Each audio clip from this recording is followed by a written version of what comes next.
Hello everybody! In this video, I'll be reviewing Ninjago set 71746 Jungle Dragon from the new Spring 2021 The Island Wave of Sets.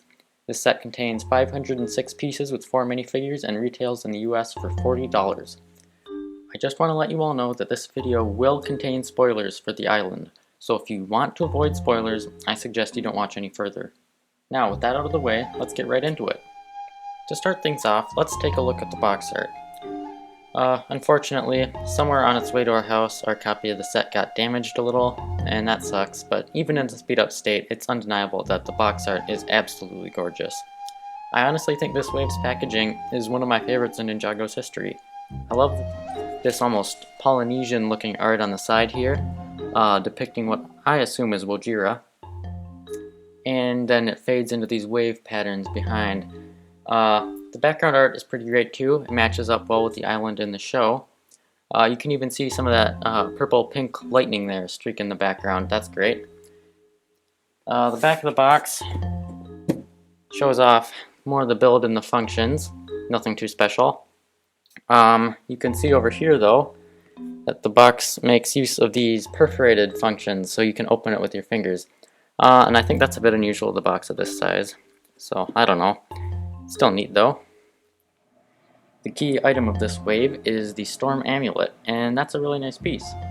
The shaping and the dual molding looks really good, as you can see here. The dark translucent purple with the gold, that's a nice color combination. Yeah, there are 3 points around the amulet, here, here, and here, where you can have a figure hold onto it, or a clip in this case. That's very useful. You can put it in different orientations depending on what you want, you know? Best of all though, the Storm Amulet is included in all 4 sets this wave. That's right, all 4 sets have the amulet. It isn't hidden away in the flagship set this time, and honestly, that's really great to see. Moving on to the main builds of the set, of which there are 2, we come to Zane's Windsurfer. It's a nice little build. The shaping here is fairly nice, and the parts usage is very small and efficient, so it doesn't end up unnecessarily inflating the piece count, and that is always great. There are 2 stud shooters on the sides. I'm sure you know how that works. And then we've got this sail here in these nice blue colors. This nice kind of light, vibrant blue. I like that a lot. Speaking of nice colors, there's some chrome gold here on the bottom and on the sides of the stud shooters, and I love getting this chrome gold. I find it a lot better than pearl gold. There are 2 studs here where you can fit a figure like Zane is intended to, and yeah, that works well. There are a few stable action poses you can make, and from a certain angle like this, it does actually look like he's holding onto the sail and directing the windsurfer. However, I think the greatest part of this is how rare a build like this is. It's a ninja vehicle side build with actual plot relevance in the show, and that's great. Now let's take a look at the centerpiece of the set. Here we have the titular Jungle Dragon, alternatively known as Zippy. My first thought here is this color scheme. It's great. I love the teal and the sand green here and the gold.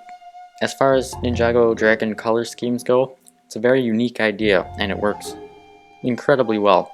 And there really is no skimping here. Like you can see, there's a lot of teal that goes into this, and a lot of angled and sloped shapes too. That's great. My second thought, the shaping. It's fantastic as well. Like I said, there's a lot of angular pieces here, and they're used to great effect to create this very organic, lifelike, flowing model. The layering of the different colors throughout the build is phenomenal too. It's very consistent. You can see this gold stripe here running down the torso and into the tail, which is surrounded by this teal, and then there's a few bits of sand green poking through here and there. It looks great. Now the head here makes use of this lower jaw piece which is introduced in the Overlord Dragon set, which I like. It's always nice to see LEGO find another way to use a niche part like that. You can see here the teeth, they're a little rubbery and flexible, and then the jaw itself is using that kind of dark tan color. The upper head is a new mold, and that's got some nice printing here. You can see around the eyes and on the forehead, a lot of different colors. And you can see that Zippy here, he doesn't have the most aggressive or serious expression. You can see it's a bit goofy with that one eye half closed. I like that. It adds a lot to the character, and the build, you know, doesn't suffer from it. The two halves of the head, they're connected by these gray curved battle droid arms, and that allows for some decent expressions. If you try hard enough, you can fit a minifigure in Zippy's mouth, pretty securely, you know, and that's a lot of fun. That's a sticker. That's a sticker, as are all these other gold designs on the upper torso, and that can be a pro or con depending on how you see it, because they are a pain to apply, but you of course don't have to apply them, and then you have just a few more sloped steel pieces for your own designs. On the torso, you can see those aforementioned stickers adding a little bit of gold complement to that main stripe there. I'm going to remove this saddle build for now, although we'll come back to it, and that detaches nice and easy.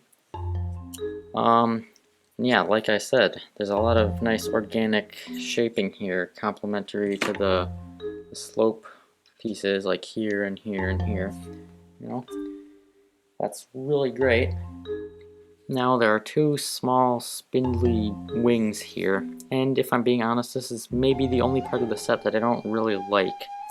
The construction leaves a bit to be desired, and the Technic pieces here in this gray, they break up the color scheme a bit. Plus, as if you can see here, the way it's connected with the mini ball joint connector to the ball joint axle, it makes it very hard to pose. You see, you can't really go that far front, although you can rotate it this way and up and down.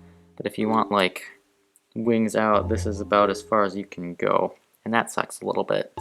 However, in the grand scheme of things, it's not that terrible, and they're easy to remove them if you want, because you can just swap out those mini ball joint connectors for a regular 1x2 plate, and then you're good to go. And so long as we're on the topic of posability, let's talk about the legs. You've got 5 points of articulation here. You've got a ratchet joint here, where the leg connects to the body. Then you've got a ball joint, a mini ball joint on the ankle, and then each of the 3 claws here can go up and down on their own little bar and clip connection. And that is for every leg, not just this one. And that's a decent amount of posability. However, this main section of the leg here, and on all the other legs, it's rigid. You can't really move the main bulk of the leg.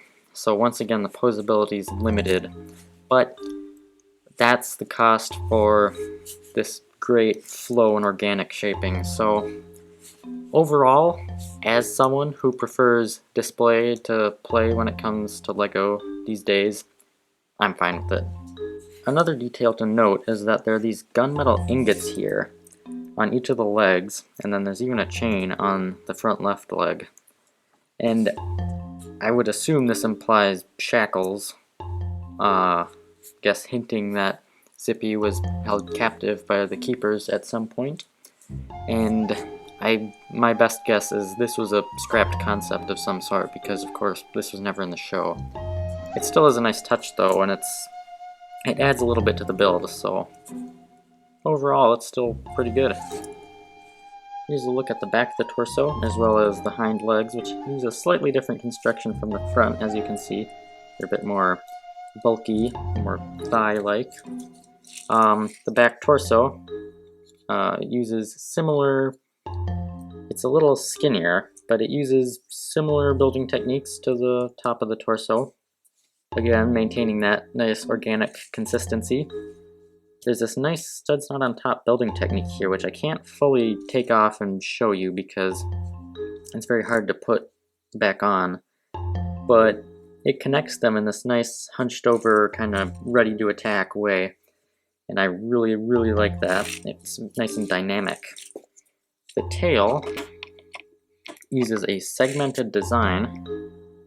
As you can see, it's this main module repeated over and over 3 more times and then connected all in the same way. And that's a very good way to get these teal Nexonite shields, which is a great piece, as well as some of these 1x1 quarter circles. Now the way it's connected here with the axle through the pinholes allows it to see this play feature, which you might have seen already. The tail can whip around like that of your own accord or just through the general motion of the model. And that's really fun, even though you can't get into a rigid pose. As seen earlier, the Gentle Dragon comes with a small detachable saddle. Just like the shackles and the black and gold markings. It's not something that appears in the show, but it's a nice little addition for playability. The implication is that you can seat on it a ninja or a keeper. You can of course go wild with it, but I'm going to be boring and use Lloyd like they show on the box. And then of course you can pick him up from this nice exposed back area and swoosh him around or do whatever, using him to further your causes, whatever you wish them to be. Let's move on to the minifigures of the set, starting off with the island's poster boy, Island Lloyd. He's a bit more decked out than he is in the chopper bike, which means he's got an extra bone piece, which is meant for Zippy, I assume. In terms of true weapons, he's got this golden machete variant on his typical dowel and tassel weapon, and a silver katana tucked into that scabbard and pauldron piece, in case he loses his main weapon. He's also sporting his new island hairpiece with that green headband, and you can see some new duds for his island adventure. I really like the mixtures of the different types of greens here, especially the inclusion of the almost yellow greens, as well as those hexagonal patterns that are mainly on the torso but continue down into the legs. Looking at it from the side, the headband juts out just a bit too much. And yeah, I've got to say, I don't really like the headband here. Or the hair is a lot more cluttered and lays down in not very appealing ways. And overall, I think it's a little bit too bulky compared to some of the other island hair pieces. With the clutter removed, we can get a better look at the back printing for the torso, which has his usual L symbol, as well as a continuation of some of the straps and the hexagons there too. It's a nice detail. And we can also get a better look at his new sort of camouflage face print exclusive to this wave so far. One side here, the main side, he's got sort of a stern, almost confused expression. And then the alternate print, which you sort of saw already, has him a little more angry and battle ready. Next up we have Island Zane, who seems to be caring a little bit less about modesty in this installment. He's wielding his usual black bow and quiver, but I'm going to remove them for now since they get in the way. I think Zane's island design is one of my favorites in the wave. The detailing is a really awesome blend of his standard geometric stuff and this season's particular theme.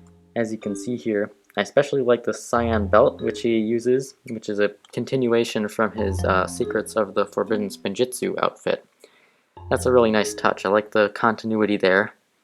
You can also see he's got some titanium muscles, since he's semi-shirtless, as well as his power source is exposed. The back, once again, continues that stuff, has the same sort of almost white and blue camouflage detailing, along with the straps and belts. His hairpiece is new for this year. We finally have it in the titanium color, but his face print is the same one we've been getting since the Sons of Garmadon wave, with the titanium color and the more movie accurate face print. This is the Thunder Keeper, toting this excellent new mask with some very nice vibrant printing there, and this relatively new white spear.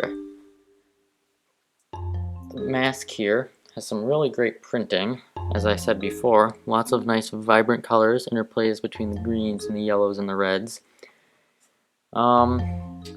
Removing the mask, we can see the torso printing better, as well as this pretty malicious grin he's got going on. These Keeper minifigures are really unique with their lavender skin and these very brown with teal accents for the clothes. I really like them, but it's a bit sad that there's very little variation between the four figures. And lastly, here we have Pol Eric, the exclusive figure of the set. And I use air quotes around exclusive because technically there are no exclusive pieces in his design. Although, this circular stud with the hole in the middle for the knot on his ponytail and the half mask in this dark cream color are pretty rare. However, his torso and legs are the same as the other two Keeper minifigures, and he uses the Rumble and Thunder Keeper's head prints, respectively.